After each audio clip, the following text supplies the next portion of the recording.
What's good, people? It's about that time to randomly relate, reverse rants, no hate.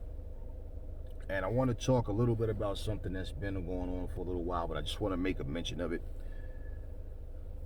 with Terrence Crawford and Bob Arum. And I just thought it was crazy how this thing went about. I've been saying this, I've been telling you guys this for the longest time now that yeah, it's times that fighters don't want to fight certain fighters, okay? But for the most part, especially when it comes to the elite guys, one of the big misconceptions is people just automatically think, oh, they're afraid to lose their they're trying to hold on to the belt as long as they can. More than likely, these promoters, okay, the fighters want to do it. The promoters are going, nah, this fight doesn't make sense right now. Nah, not right now. Just let it wait. You keep fighting, he keeps fighting. You know, you guys both keep winning. Eventually, this fight will happen. So even if it comes a time where certain fighters are having cherry picks, they're fighting certain people. As a team, you're not instructed to stand there and go against each other. Well, I want the fight, but my promoter don't want it. That's not how it's going to go down. Okay, you guys roll together. So pretty much, you take the hit being the fighter more than anything. But Bob Arum, his words was, he's lost a lot of money on Terrence Crawford already. He's not going to lose any more money on him. And so Terrence Crawford responds with, you know what, if that's how you feel, release me now. And Bob Arum response was, I don't give a fuck. We don't need him. Now, you got certain people in boxing going, they'll get back together, But what people don't seem to understand is that same little thing about people saying fighters don't want to fight each other. No. It's always suggested by certain people that give a fuck about your life after boxing as well. They like, man, make as much money as you can right now. People going to criticize you regardless. Don't worry about that. You're going to fight the top guys, but right now, that guy, your rivals out there, they have fights coming up. You take a soft touch right now. Take a couple of soft touches. Make you some millions. Go in there and then you fight this guy. And people will sit there and say, oh, but as a fight fan, we want to see the best fights. I agree. But you got to understand something. The nature of the business is different. So you can't expect the fighters to do things that the business itself won't allow. It's just like, for example, right? Whatever your job is, okay? If you're a supervisor or a manager, then anybody that is, should understand. I'm a supervisor, okay? And they should understand. There's things that you have to do at times that you don't want to do. Now, me personally, I stand up to everybody. If you're asking me to do something that I'm against, I'm not going to do that shit. And if you're going to base my job on me keeping my job or my position on you trying to get me to do some dirty shit, no, I'll have your ass in court. It's not going to be, okay, I'll do it. Most people, they crumble and they'll just, well, it's my job. But you have to do things a lot of times that you don't really want to be a part of, but you know how the system works. That's why when it comes to getting promotions, you got to think of everything, not just your income. Because if you just think, oh shit, that's 10 grand more, yeah, or that's X amount, you got to think, dude, is this what you want though? It's the same when you're a fighter. You want the fights, and you got promoters that's nah, not right now. And right now with the pandemic, look, Terrence Crawford versus Kell Brook. Okay, when you look at these two names, there's a lot of people that was thinking, yeah, you know what, that's a big fight. But for the most part, there was a lot of people who pretty much was like, me, myself, I always liked Kell Brook as a fighter, and I always liked Terrence Crawford as a fighter. But again, for me, it was, I don't know what Kell has left, because Kell didn't look like the same fighter. The past 3 fights prior to Crawford, I wasn't impressed with what I saw in like fighting Terrence Crawford, who is on top of his game right now. I'm not surprised the fight went the way it went. Okay. But the point I'm getting at is, in the eyes of a Bob Arum, okay, that's not a big fight. On paper, namesake, yeah. But he probably saw the same thing that I saw, like, now it just sounds harsh when people say Kell Brooks is damaged goods or he's washed up or whatever. But the case is he's not the same Kell Brooks, okay? But that's why that fight happened. Just like Dillian White versus Povetkin, okay? Povetkin was seen as, he'll beat Povetkin. And look what happened, right? So the promoters a lot of times, especially now, they're losing money on these fights.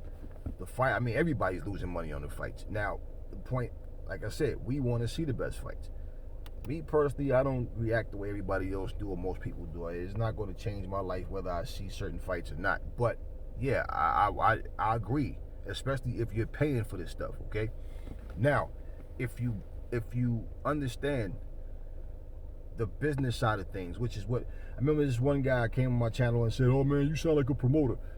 And I'm like, well, maybe if I sound like a promoter to you, maybe it's because I understand the way boxing works. You ever think about that? But if you pay attention to what I'm saying, clearly, stop being a jackass, you realize what I'm saying. We all want to see the best fights. But I'm supposed to jump around and pout like a kid and poke my bottom lip out because this guy's not going to fight this guy? No. Does it affect me either way? But as someone who loves boxing, who loves combat sports, yeah, you do want to see the best fight the best. But this should just be a clear indication to everybody that, look, man,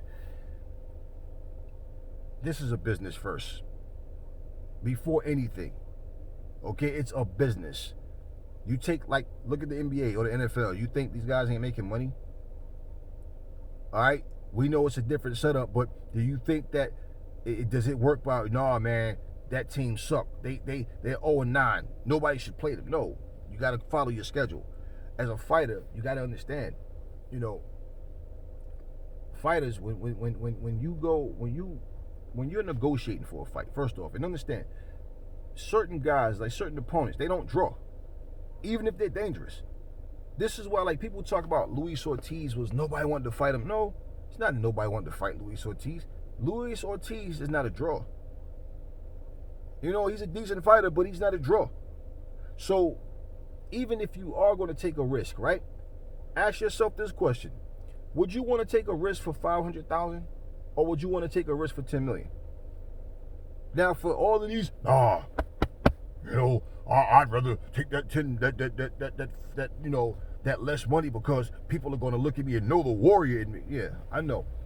I'll tell you guys one thing that I see personally.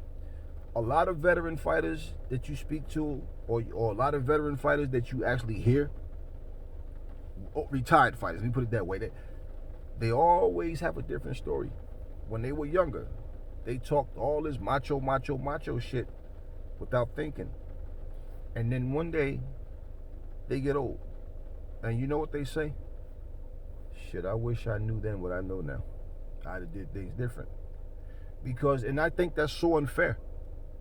That you can watch ESPN classic sports and all this and all these classic fights, and you can sit there and talk about how great this fighter was, how great, and this person is waking up on the sidewalk. These people don't even, that money that they was making, they don't even have any of that money. Homeless. In and out the hospital, they have no insurance. They, one-bedroom apartments. They have nothing. But they have a catalog of fights that they don't even get any. Boxing isn't taking care of these people. Nobody's cutting checks saying, hey, man, look, you contribute your life to boxing. The least we can do is take care of you. They're not doing that. They're not doing that. So, I look at everything, not just one aspect of it. If you look at boxing alone, just the fight, and you don't look at the business side, that's the amateur shit inside of you. You have to understand how things work. Okay, it's just like somebody with a college degree versus somebody that doesn't have one going for the same job. Who do you think is going to get the job? It's as simple as that. Now, you can be in a situation where you work for a place where they train you, which most places don't even train you anymore. They want you to have these skills already.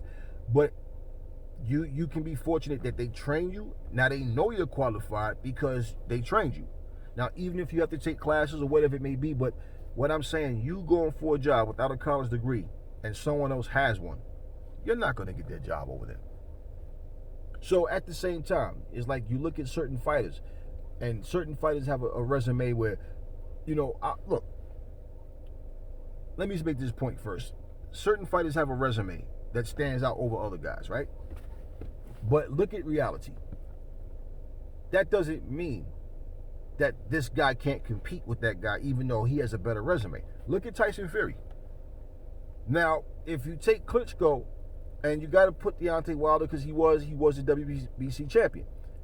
If you take those two guys off of Tyson Fury's resume, who on Tyson Fury's resume was a great fighter before? I mean, Steve Cunningham was a good fighter, but he was a smaller guy.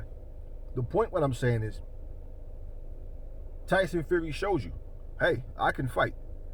He's not a WBC champion, but he doesn't have a stellar resume. Hell, Dylan White has a deeper resume than, he also had Derek Chisora on his resume. The point what I'm saying, though, is his resume itself is like, okay, Derek Chisora, Vladimir Klitschko, Deontay Wilder. And again, Cunningham pretty much is a cruiserweight that went up to heavyweight. Cunningham was a good fighter. You can put him on if you want to put him on there, but what I'm saying is, like, he has those 3 fights. Okay, that you can say, well, these are solid guys. Let's just put it like that. Okay, I'm not gonna break anybody's what they can and can't do down. That's not what this video is about. But take those 3 names off of his resume, and it's like, okay, there's nothing to go crazy about. But his talent, you can't deny.